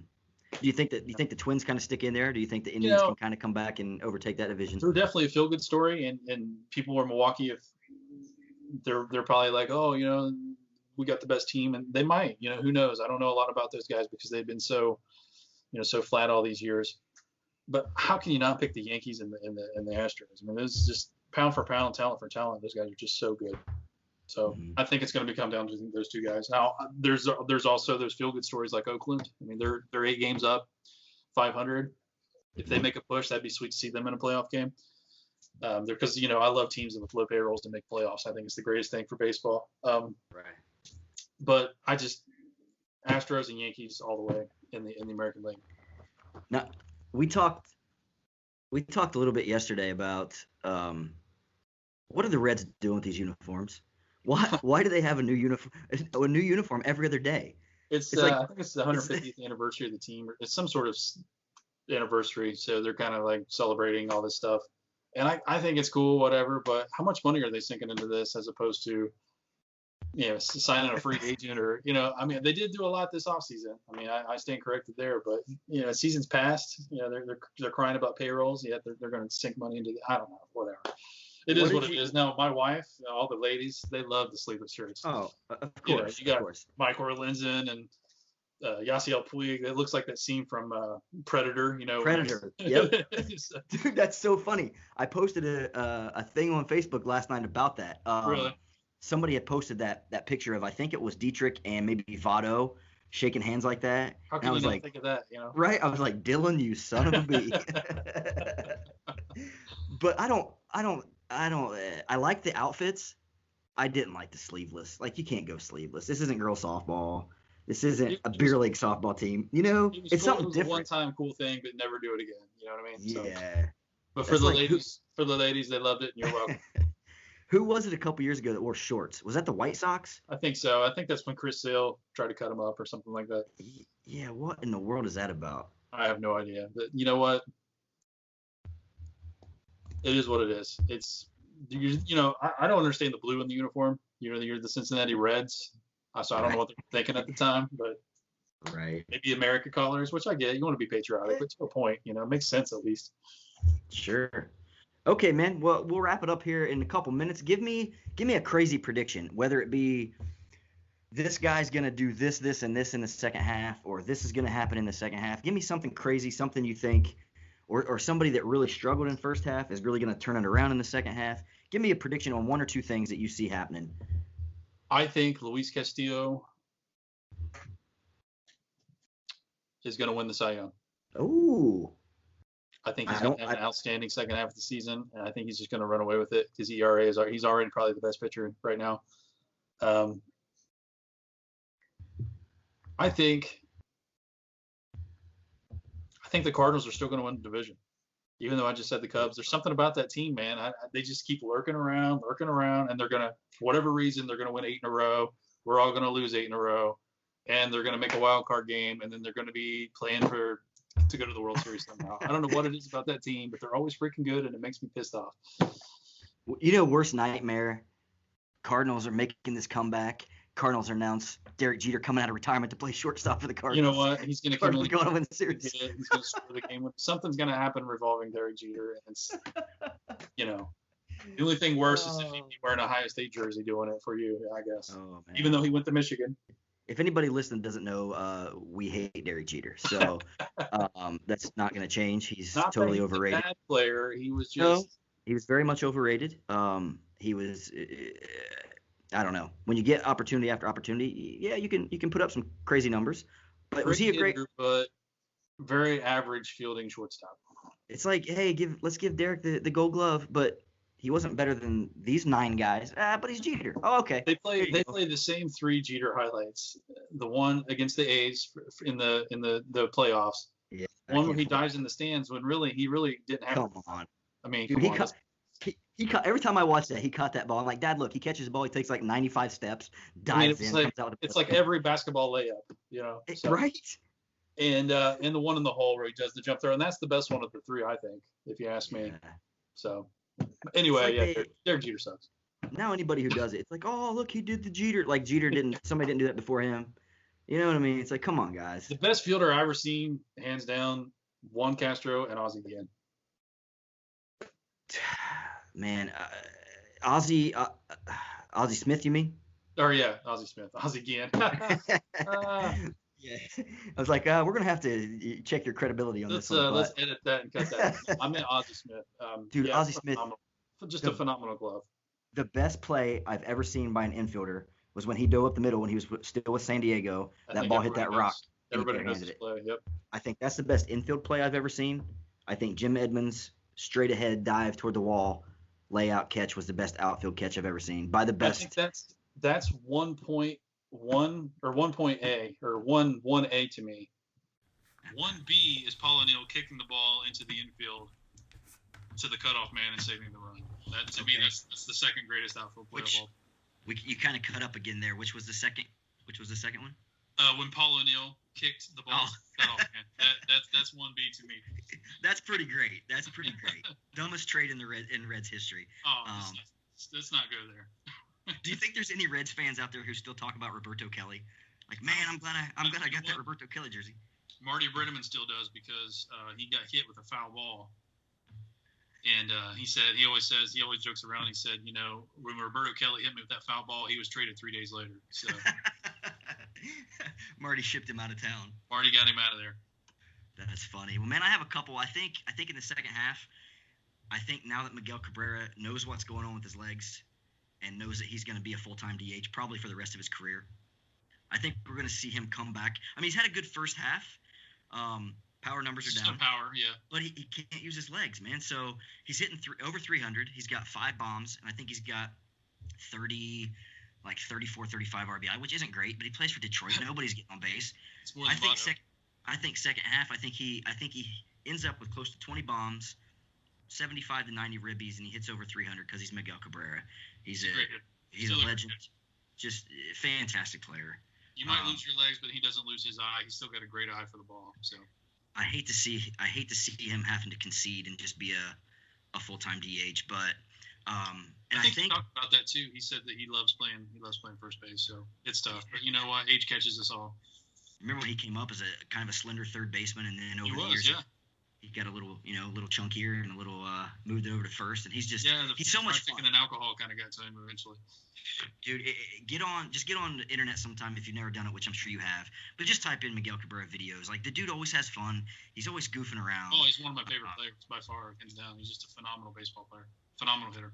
And we didn't touch, the first half of the year. We touched on Trout, Machado, and Harper, and unfortunately, Machado's having a heck of a season. He really kicked it in gear the last 5 weeks. He's up to 20 bombs and 50-odd RBI. He's just a guy who's just impossible to like for me. I mean, he is. I'm with you 100%. Even Dad said that. He's like, the guy dogs it. He just doesn't put full effort in, and I don't get it. But it's not so much effort. It's just his attitudes towards other players, towards pitchers, umpires. Well, but he's admitted back balls. I get that. But come on, man. You gotta have some class. Could you ever see Tony Gwynn doing something like that, or whoever? But even with the effort, I mean, he's even admitted, hey, I'm not running that out. I'm not. It's like, but we pay you to run it out. Like, run it out. You're paid to play baseball, so I'm pretty sure you should do that. So he's someone that I definitely, I definitely can't root for. The other two big guys, obviously Harper and Trout. We'll start with Trout, man. He just continues to, year after year, put so much separation. I mean, Bellinger's great. Yelich is great. Yelich is probably going to be 40-40 this year. Trout's he's on a different planet. Mike Trout is the King Griffey Jr. Of Major League Baseball right now. He's unreal. He is the face of baseball, without a question. 28 home runs. So he's on pace for 50 bombs, on pace for probably 110, 115 RBI. But it's just he plays probably the best center field of anybody. He's a beast. He's an absolute beast, and it sucks that he's on a terrible Angel team. But they're getting pieces. They got Upton back. They got Calhoun out there, but I mean Pujols is kind of in the latter stages. But they got this Fletcher kid. They got this Rafigno, I think's his name. The Goodwin kid. They got Ohtani back, who's playing well. Well, it sucks about their pitcher, recently dying. I'm kind of anxious to see what happened there. I don't. Anytime you lose, anybody to a death, it's gonna suck. I mean, you always feel bad for something like that, even if it is something horrible or something brought upon himself. You never want to see that happen. So sure, I mean the guy's still 27 years old and he got a whole life just recently married. Yeah, and obviously the last guy, Harper. And I know your feelings on Harper, but I feel like he signed this huge deal and everybody's expecting just astronomical numbers. But if you look at his numbers right now in any typical season, I mean he's got 16 bombs, I think 62 or 64 RBI. Yeah, he's hitting. He's not hitting very well, hitting like 260, but those are pretty formidable numbers, Those are pretty good. Now, are they $400 million numbers? No. But we talked about this before. That's just what baseball's become. These players are going to get these contracts. Now, in the case of Harper, he was always the hype. He was the guy. He was, the next King Griffey Jr. He was the next big show. So he was already kind of, overplayed. So when he did have that huge MVP season or whatever, or that one big year, I think he had another decent season. Everybody was like, "See, I told you so." So now they expect, to have that to happen every single season, and to demand that much money and get it, more power to him. Right. I mean, if you can get it, get it. If what do you think he does? If him out there to pay it, let him pay it. What do you think he does in the second half? Do you think he has a better second half? Do you think? I mean, there's always adjustment. I don't think his average is going to ever be there. I think that's just what the game's become. He's not choking up with 2 strikes. He's going to try to hit out of the ballpark. Do you give a little bit of, again, personal feelings aside for the guy, do you give any kind of leniency as far as anytime you play in Philadelphia in any sport, you come into that crowd, those people will run you out. You know what I mean? Do you think he knew what he was getting to? Right. You don't think there's adjustment period needed or anything like that? Not at all. Not even for a second. Tell that to Jake Bruce. Tell that. Sure. No. I'm not saying I do either. I'm just kind of just trying to see what you just think the first half he's just struggled just because it's kind of how he's always been. I think that's the kind of player he is. I think he had. I don't think he's not Mike Trout. He's not that guy. Is he? Would I want him on the Reds right now? Absolutely, but he's not the guy everybody thinks he's out to be. I don't think, in my personal opinion. Yeah, and watching him early on, I liked the kid. I've kind of bought into that hype. I liked watching him play, but the last few years, just the attitude really got to me. The way I hear he is with fans got to me, and now he's just kind of fell into being just another player. It's not somebody you're worried about. He's not an all-star. He's not in the home run derby. He's not. The younger guys with more hype. All these young guys coming up. Give me a young guy that you think that people might not be talking about that you're like, this guy's going to be a stud. Do you have any of those guys? I know with the Vladdies and the BPOs and things like that, but I think Nick Senzel, I think he's going to be one of the best in the game. He's having a great rookie season right now. Now he's not knocking the cover off the ball by any stretch, but he's not doing horrible either. And he plays a great center field. I think he's going to be in the Reds organization for a long time. I think he's going to be a really solid player. Now, he rolled the ankle yesterday. Is he okay there? Did you hear anything about that? I think so. I don't think it's anything crazy. Yeah. It's just going to be, sore for probably a week or two. He'll probably say it a little bit when they come back. But that guy, you can tell he gets it. He's got it. Right. He's going to get better. I think Eloy Jimenez for the White Sox, their left fielder, another guy the Cubs had in the organization. They gave up to get Carlos Quintana, which Quintana's been, he's been a good number 3, number 4. He's been pretty consistent. Quintana has. But Eloy, man, you look at the power this kid's got. He's played the Cubs twice this year. Once beat him with a home run at Wrigley, and then he came back 2 nights ago and hit a 2-run homer to beat him. They ended up losing 3-1. I think the kid's gonna be a stud. He's got great player. It sucks. He's a White Sox. He's kind of stuck in that. The White Sox are on that edge of they got Giolito who's doing great this year. White Sox are they remind me of the Mets a lot. Like they'll go out and make these huge deals, and then just they turn out to be kind of mediocre. I mean, they're right there with the Reds record. I think they're a couple games under. I think they're right there at the. They just can't seem to put it all together. They got a Brady still. He's still a good power hitter and whatnot, but they just can't put it all together. It seems like. But you're right. He's a phenomenal player. Right. It's kind of like Keith. If you ever were a UFC guy, kind of like Keith Jardine. They kind of hang around, but they can never get that, over that hump to become champions or whatever. I saw where the Blue Jays about a month and a half ago signed Edwin Jackson, and that was the biggest head scratcher of the season for me. I don't have any clue why any team would still hire Edwin Jackson for anything. I mean, I think he's one of the worst pitchers of the last 20 years. He's been on 18, I think. I think he broke the record. Did he been throw on 18 different teams. I think it was like him and LaTroy Hawkins had a battle to see. Yeah, but so did that Jimenez kid for the Cardinals. So Nomo threw 2, Bailey threw 2. Like, you know what I mean? It's like I know. But it seems like I don't know, man. People like those veterans. I mean, somebody who's been around a long time, kind of knows what they're doing. Obviously, the results, the back of the baseball card isn't the greatest, but sometimes it doesn't matter. When you're especially the Blue Jays, I mean, they're not going to be contending anytime soon. So, why not sign the guy? You're not going to pay him anything anyway. So, See, I think they get a couple more pieces. I think next year, maybe at the end of this year, if they're still playing pretty badly, they got Biggio up already. They got Guerrero up already. Bichette's going to be healthy soon. If they can bring him up, I think they're going to be, maybe not next year, but maybe in 2 years, they might be pretty tough to beat. I think it's going to be. They're going to have a pretty good offense, but in today's world, you got to have a 1 or 2 starters, especially the way the playoffs are built. You're not going to go anywhere against, the Dodgers pitching staff unless you got some counter punches unless you got some arms that can go toe to toe with them too. So, having those great bats are great. And look at the Reds situation; it's the complete opposite. The Reds have the best pitching in the National League, but they can't hit anything. So, isn't that crazy? You gotta have that crazy balance. to think of that. Because at the beginning of the season, it was supposed to be opposite for the Reds. Right. They were supposed to have all this offense, Yep. And the pitching was supposed to be suspect. If that pitching doesn't do what it's done the first half, they're probably 25 games under 500. Right. Well, the 1-8 start certainly didn't help. You take away the 1-8 start, which you can't.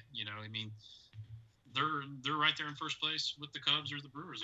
It's just the importance of playing well early is paramount as it is playing late. They always say you can't win the pennant in April, but you could sure damn lose it, and this is the case. Right. I saw something the other day, and I don't know how much it changed in the last 4 or 5 games before the break, but the Reds were second in the Central as far as run differential goes. Oh yeah, they're like plus 60 or something like that. Yeah, I think the Cubs were first, the Reds were second. This is with the bad offense. Keep that in mind. We have a horrible offense, and we're plus 60. Right. Yeah, I think the Brewers were -2. Like they were at the time they were in first place, and the Reds were in last place. The Reds lose the close games. They lose the 4-3 games. Right. Back to Jackson for a second. I pulled up his stats for the season, man. He's pitched 7 games. He's 1-5 with a 12.43 ERA in 25 1/3 with a 2.29 WHIP. Like, what? This is the best guy you thought, hey, let's go sign Edwin Jackson. They probably did it for like a promotional reasons. Hey, he's on the Blue Jays now. This makes number 19 or whatever. Maybe it was 14. I can't remember, but he set the record for a career. He's 105 and 128 with a 471. 471's not good, but in today he pitched in the steroid era. So, got a no-hitter under his belt, and I'm sure his bank account is much larger than yours and mine. So. I guess just because he was a Cub at one point, and I remember how bad he was. He was pretty bad. Didn't he play on those Fred? Oh yeah. Some of the could even name starters on that team. Yeah, Ryan Kalish, those guys. Yeah.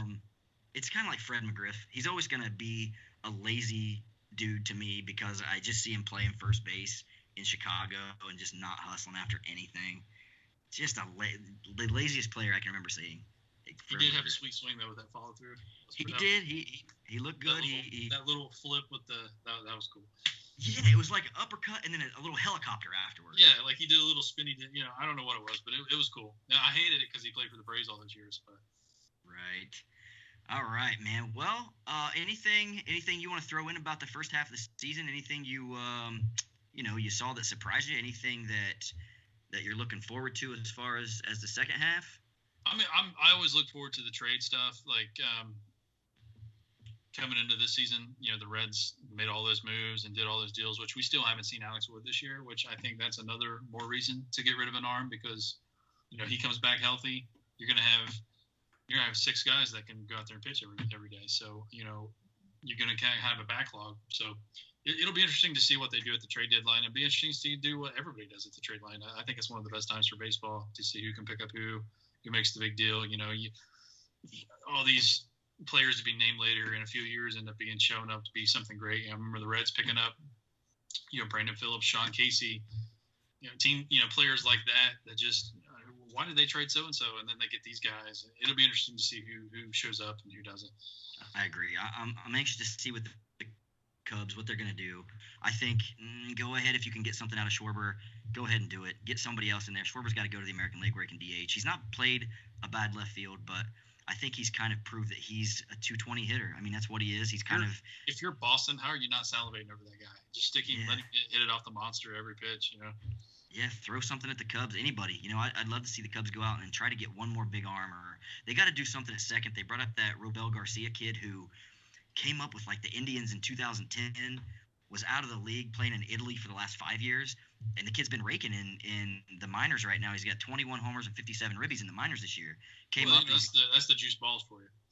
Sure. And he's come up. He's already got. Because you're a Cubs fan.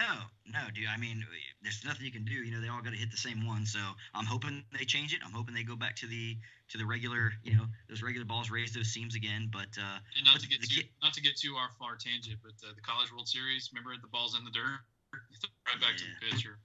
Just play. Just go and play baseball. Exactly. I'm for it. Okay, man. Well, thanks for being on here again. We'll do it again. I'm heading off back out to Hawaii on Thursday. Actually, I fly out, so I'm gonna be out there till at least January. I know, dude. It's been super fun. Looking forward to it. I've had a lot of fun home. I got to do a lot of things, seeing all the ball games and stuff like that. I hate that I didn't get with you more often, but now you're gonna be super busy coming up. I'm happy for you, man. I can't wait to meet the little guy. And tell Bailey hey, tell Aubrey hey, and I got one more. If you want one more trivia, I'll throw one more at you, and we'll end it on that. See if I can do better. You got to get this one, man. So there's one of the greatest hitters of all time, Hall of Famer, ended with the same amount of hits on the road as he did at home, which is a crazy stat. How does that happen? You know what I mean? Tony Gwynn?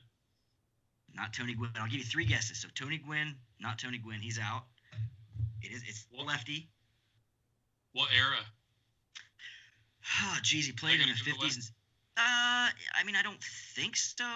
I'll tell you when he retired. I can't remember exactly the year he retired. He was elected to the Hall of Fame in 69, so he retired in like 60, 64, 63. So he played 40s, 50s, 60s.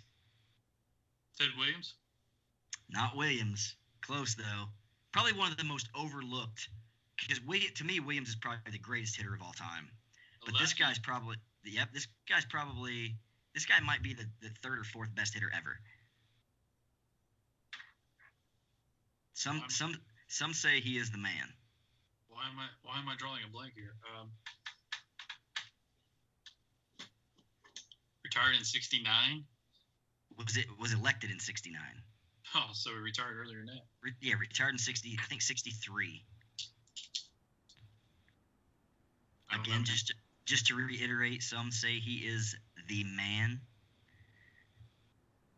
That doesn't give it away. Not at all.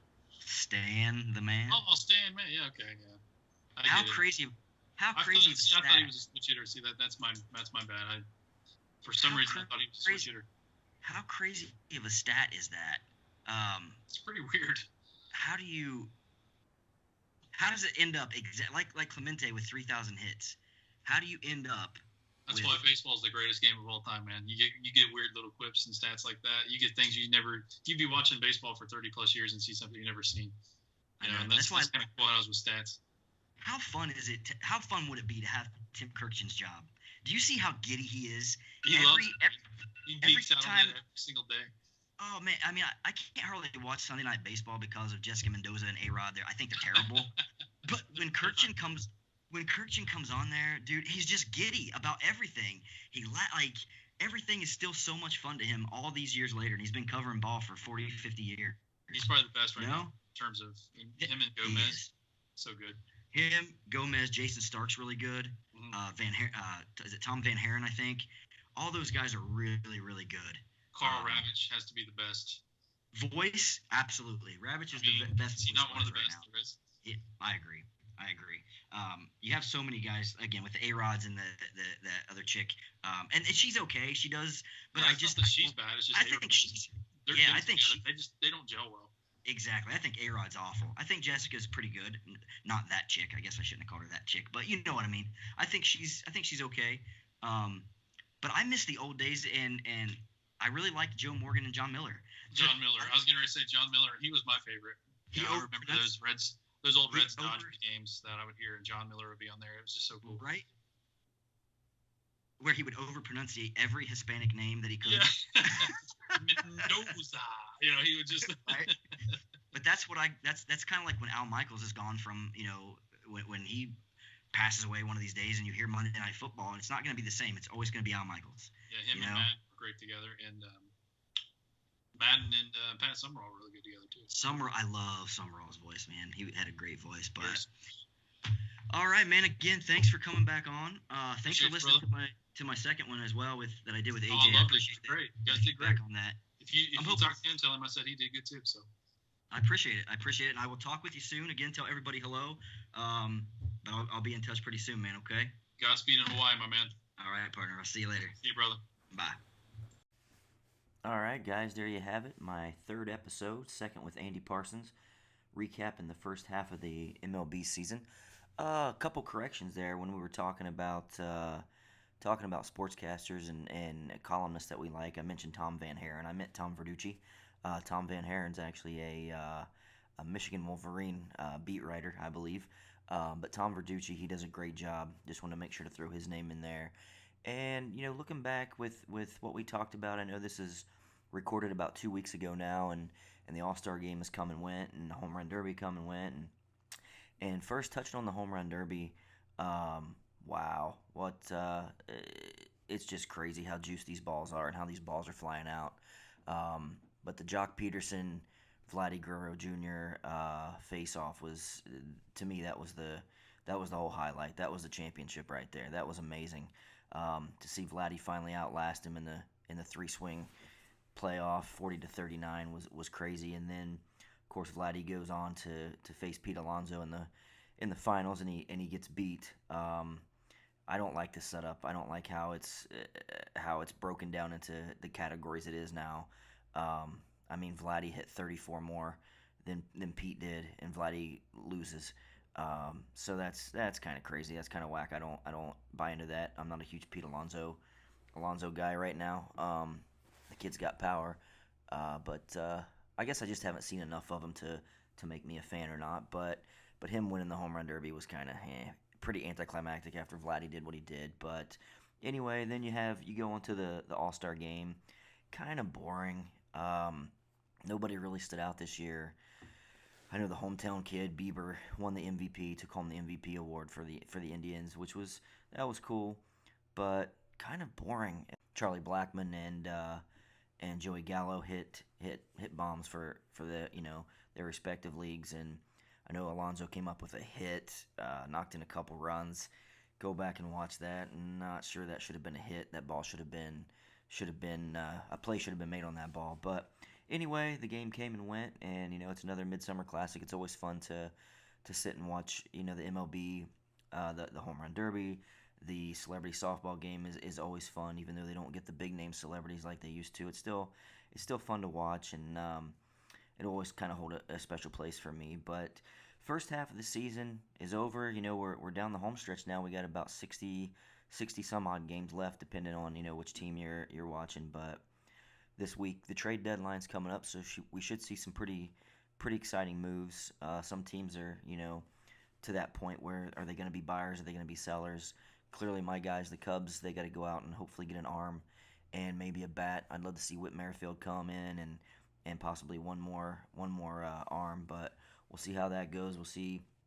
Like Andy was talking, his team's the Reds, so we'll see if they make any moves. They've kind of they've hovered. They've lost some ground in that division. They're back to about 8 games back right now, but we'll see if they're going to be buyers or sellers.